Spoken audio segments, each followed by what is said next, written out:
Ich sollte eine besonders stark nachtleuchtende GMT Master 2 Hommage mit hellem Zifferblatt bauen und was dabei rausgekommen ist, seht ihr jetzt.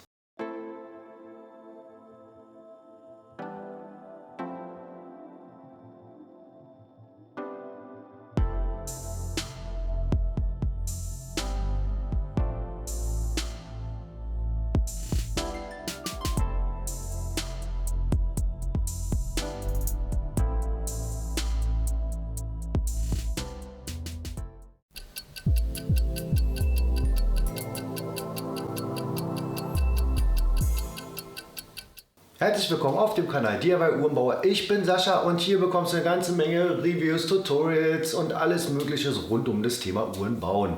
Und wie du bereits in dem Teaser gesehen hast, sollte ich halt eine GMT-Uhr bauen, Automatik, aber hell mit weißem Zifferblatt, trotzdem aber halt extrem nachtleuchtend. So, jetzt ist ja aber die Leuchtmasse ja auch hell und auf einem hellen Zifferblatt immer ein bisschen kompliziert. Deswegen habe ich mir gesagt, okay, ich nehme die Leuchtdots, mache die erstmal schwarz, nur dass ich eine Umrandung habe, oben rauf dann die Leuchtmasse. So haben wir die Leuchtmasse mit nochmal mit einer schwarzen Umrandung, besonders wenn man so auch ein bisschen so einen leichten schiefen Blick auf die Uhr hat. Man schaut ja nie ganz gerade rauf, man schaut ja immer so ein bisschen leicht schräg, damit man dann die Dots quasi von der Seite nochmal leicht schwarz abgegrenzt hat. Das sind dann unter anderem so die Sachen, die ich mir so einfallen lasse, damit alle Wünsche im besten, optimalen Fall umgesetzt werden, genau so wie das gewollt ist. Und wenn du der Meinung bist, du möchtest auch irgendwas ganz Besonderes haben, traust dich vielleicht aber noch nicht so richtig ran, kann ich dir nur empfehlen, komm zu einem meiner Workshops. Da gibt es verschiedene Workshops. Zum einen bauen wir einmal eine Uhr komplett auseinander und wir zusammen für diejenigen sagen, ich möchte mir mal alle Teile soweit zusammen bestellen, zum Beispiel von einem meiner Tutorials hier, und möchte mir dann die Uhr selber zusammenbauen. Und der zweite Workshop, der bezieht sich mehr auf das Uhrwerk. Wenn du sagst, ich habe einen Haufen Uhren zu Hause und möchte die selber reparieren oder revidieren vielleicht mal, da wird halt wirklich ein Uhrwerk zerlegt, komplett einmal alle Einzelteile und im Endeffekt wieder zusammengebaut. Dann zeige ich euch genau, an welchen Stellen wie viel geölt werden muss und gefettet werden muss. Dennoch, das ist so ein bisschen Übungssache und dann ist es echt nicht schlecht, wenn man das sich einmal hier nie gehört hat von jemandem, der davon Ahnung hat. Die Workshops finden einmal im Monat statt. Unten in der Beschreibung findest du den Link zu meiner Webseite mit den Terminen. Ich freue mich. Komm einfach vorbei, buch so einen Kurs und wir sehen uns, und das ist immer wieder eine richtig tolle Sache. Okay, ich würde sagen, wir gehen jetzt mal direkt in das Video rein und den Rest erzähle ich, währenddessen ich baue. Und ich starte, indem ich erstmal ein Blanko-Indices-Set auf ein Hilfszifferblatt setze und das komplett in matt schwarz lackiere. Das mache ich hier mit Hilfe einer Airbrush-Pistole. Als nächstes kann ich dann starten, die Superluminova anzumischen mit Verdünner, Lack und dem entsprechenden Pulver mit der Farbe, die der Kunde gerne haben möchte.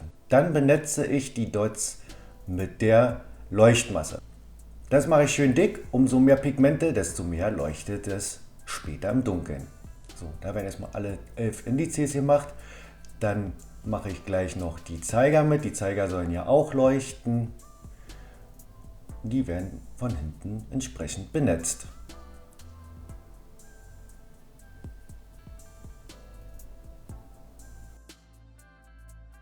Ja, dann kann ich jetzt die Indizes aus dem Hilfszifferblatt wieder rausnehmen, damit ich sie auf das neue Zifferblatt raufsetzen kann. Hier mal der Vergleich, die neuen Indizes mit der neuen Farbe im Gegensatz zu den alten. Ja, dann setze ich die Stück für Stück auf. So, zusehen, dass alle in der richtigen Position sind. Und sobald ich dann die aufgesetzt habe, kann ich die mit einem entsprechenden Zifferblattkleber hinten fixieren, damit die dann fest sitzen und nicht einfach irgendwann mal abfallen.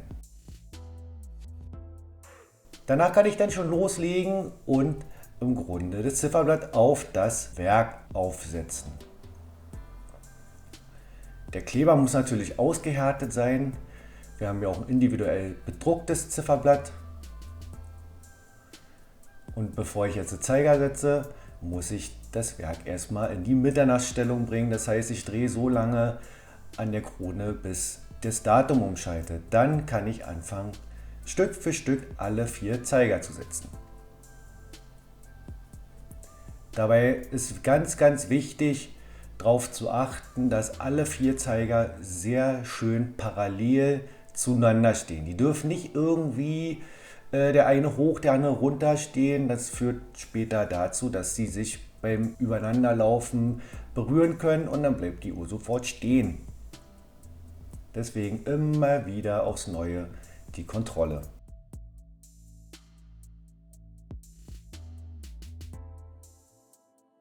Als nächstes kann dann auch schon das Gehäuse vorbereitet werden. Das heißt, alle Dichtungen werden frisch gefettet, auch in der Krone.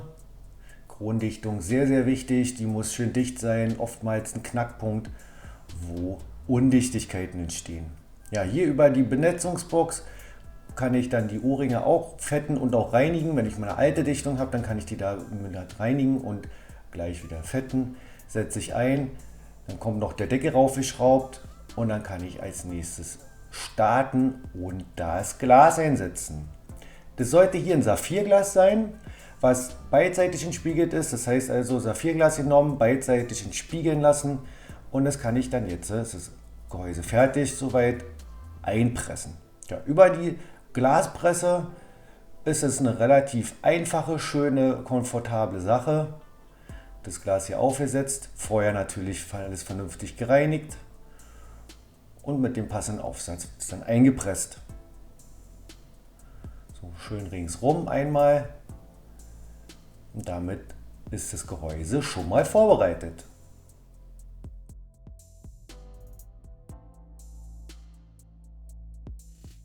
Ja, und dann kann man hier Hochzeit feiern. Das heißt, das Werk wird jetzt eingeschaltet. Dann kommt erstmal noch die Krone mit der originalen Länge der Aufzugswelle hin. Und da die ja jetzt ein bisschen weit übersteht, müssen wir die natürlich noch anpassen. Darüber nehme ich dann jetzt den Überstand, was also zu viel ist, von dem Messschieber ab, übertrage das direkt auf die Aufzugswelle. Krone habe ich wieder abgeschraubt. Dann gibt es hier eine Markierung, wird abgeknipst, im Kloben eingespannt und dann kann ich die Welle, den Grat abschleifen. Und wenn der Grat abgeschliffen ist, dann kann die Welle wieder rein, die Krone raufgeschraubt werden. Dann muss es natürlich alles angepasst werden. Und wenn es nachher wirklich sitzt, passt, wackelt und Luft hat nach allen Richtungen, dann kann die Krone mittels Loctite, Schraubenkleber oder Schraubensicherung festgeklebt werden. Und dann soll es im Endeffekt so aussehen. Wenn die Krone dann verschraubt ist, soll die schön plan aufsitzen. Dann natürlich hier erstmal Ganggenauigkeit prüfen. Wir wollen ja, dass die Uhr nachher vernünftig läuft und ein gutes Ergebnis hat. Teste ich in verschiedenen Lagen. Sieht gut aus. Dann kann die Uhr verschlossen werden. Ich nehme dafür immer bei Verschraubböden sehr gerne den Ball, weil der keine Spuren hinterlassen kann. Kriegt einen perfekten Druck drauf, damit der Boden schön fest angeschraubt ist. Nicht zu fest, nicht zu lose. Ist die optimale Wahl. Und dann kommt natürlich in einen Funktionstest.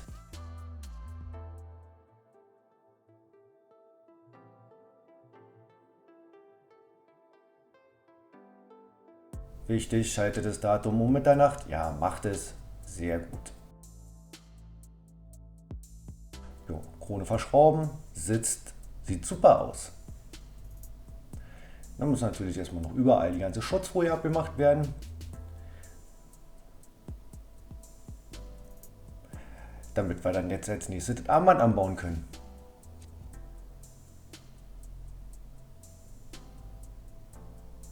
Hier das klassische Yubi-Armband sollte sein. Bekommt da, bauen wir an. Armband anbauen ist keine große Kunst. Federstege, die passenden, mit dem richtigen Werkzeug eingesetzt. Und im Grunde ist die Uhr jetzt eigentlich schon fertig. Und jetzt haben wir hier das Ergebnis. Sie kann schön erkennen, wie die Dots, die Indizes von unten so leicht schwarz sind. Man hat so einen leichten schwarzen Rand. Die Ablesbarkeit im Dunkeln ist grandios. Dafür nutze ich Superluminova. Superluminova Grade X1 in dem Fall.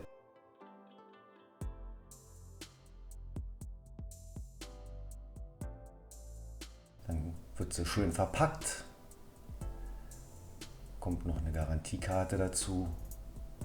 Und fertig ist die neue GMT mit super Leuchtkraft. Tja, fertig. Und schon gibt's eine nagelneue, wunderschöne Uhr auf der Welt. Ich bedanke mich sehr fürs Zuschauen. Wenn es dir gefallen hat, lass gerne ein Abo da, aktiviere die Glocke, dann wirst du informiert, sobald ich hier ein neues Video hochlade. Ich bedanke mich somit, bin raus, euer Sascha, der DIY Uhrenbauer.